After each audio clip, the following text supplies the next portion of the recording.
expressed, what she felt was God's will for her to her superior.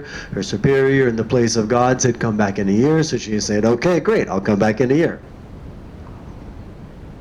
So she was sitting in recreation, which is where the nuns enjoy holy chit-chat, and her mother superior said, by the way, do you still think that God wants you to leave the monastery? And she said, yes, actually, I still do. And she said, okay, well then we got to talk, because now I want you to leave the monastery if you still feel that way. She said, no, no, no. And so they went back and forth, and she really didn't want to leave. She only left on the one condition that she would always have a place in the monastery if she ever wanted to come back. I think at this point she was in Utah. She got transferred. They always transfer their best nuns when they want to start a new community. So anyway, she left the monastery in Utah, went straight to university, because she's and entered a pre-med course of studies, because she kind of had the fantasy, I'm in the unitive state. If I can go into the jungles of Brazil or Peru or whatever and be walking amongst leeches and snakes, that would really put my unitive life to the test. So she went into pre-med. I don't know what happened. She didn't finish there. She ended up going back to Southern California, moving back home with her parents and studying early childhood education at the University of Southern California. And then she went to England and got a credential in Montessori, came back to Southern California, opened up her own Montessori school, and was really, really interested in, and she got a master's at USC in early childhood education. During this time, she was teaching high school at Loretto High School. She also got a degree in philosophy somewhere along the way, so she was teaching math, algebra to high school students, and she's living this interior life, and she's living this union with God, and she's trying to be faithful and be master of her emotions, and just trying to be true to the spiritual life. And it didn't go over so well for her and with her colleagues at the high school and with the students. Anyway, I felt this was a positive practice, mastery over her nerves. And the day I could sit in the midst of absolute chaos with a perfectly still nervous system, I felt I had come a long way. So she's feeling very good about the progress she's making spiritually. Unfortunately, the world has no value for such mastery. In a school where I taught, it was a standing joke that whenever I lectured, anybody and everybody could crawl in and out of the windows without me noticing a thing, as if I were blind or something. I regarded these antics as attention-getting behaviors and decided if I ignored them, they would eventually wear themselves out, which proved to be true. But if I had the patience to win out, the administration did not. In the long run, I was fired for allowing this monkey business, and in leaving, could not refrain from suggesting that instead of a teacher, they hire a zookeeper.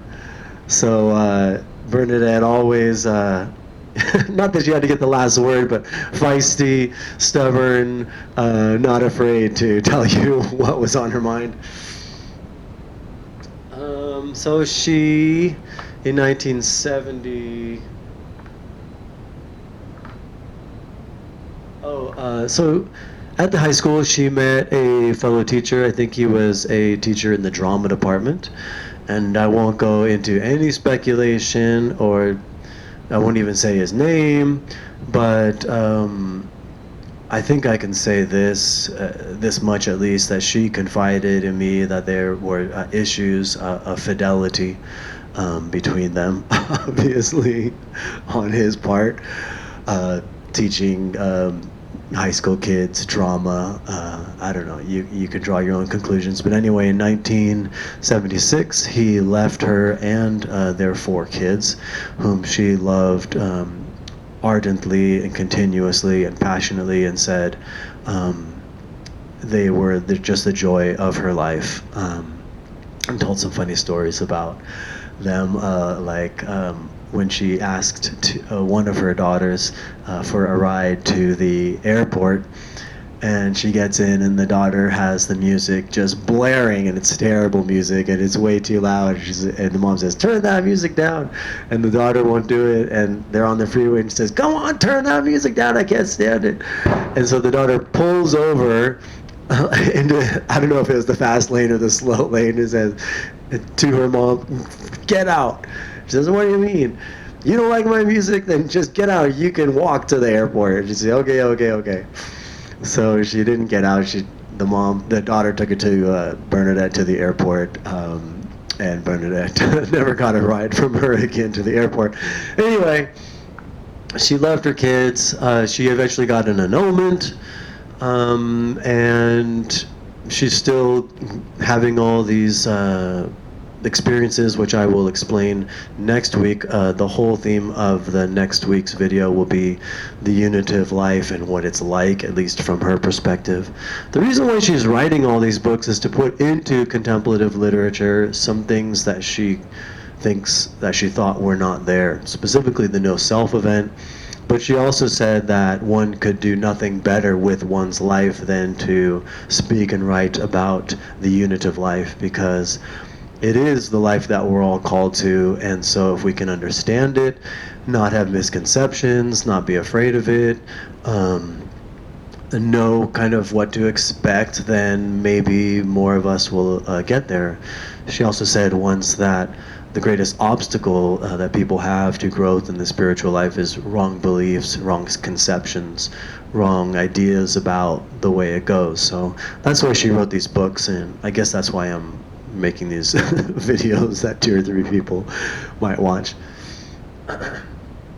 So, 1976, her husband leaves her. She's destitute, I think living out of her car for a while.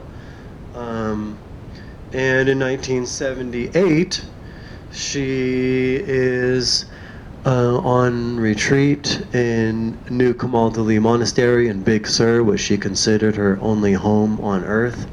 And this is one of her journal entries from 1978, so she would have been about 46 years old, maybe 47. That I am B is totally irrelevant, B for Bernadette, but that there is a soul here in which God finds a home is too good to be true. God has taken possession of it, and at the same time, this causes me no ecstasy or joy, because I do not feel it is my own soul, but rather His soul. I cannot believe God would take joy in the funky, small, almost sinful soul of B. He is too big for that. It can't be. But somehow, by His taking possession, a soul is transformed, enlarged, and purified so as to contain Him. I am no longer keeper of the house. In fact, I may not touch it, cannot praise or thank Him for it, because it is not my house anymore, but His. Perhaps it never really was mine. All I know is that I once thought it was, and now my perspective has changed. I do not belong to myself anymore. I belong to Him, in Him, with Him, for Him. Him. I wish I could explain all this better. I want to say 2 things. The experience written down somewhere of Christ living in me and no longer myself, that is the clue to what I experienced today. She's referring to St. Paul. It is no longer I who live, but Christ who lives in me. What has happened is more than a union of wills, more than silence and peace.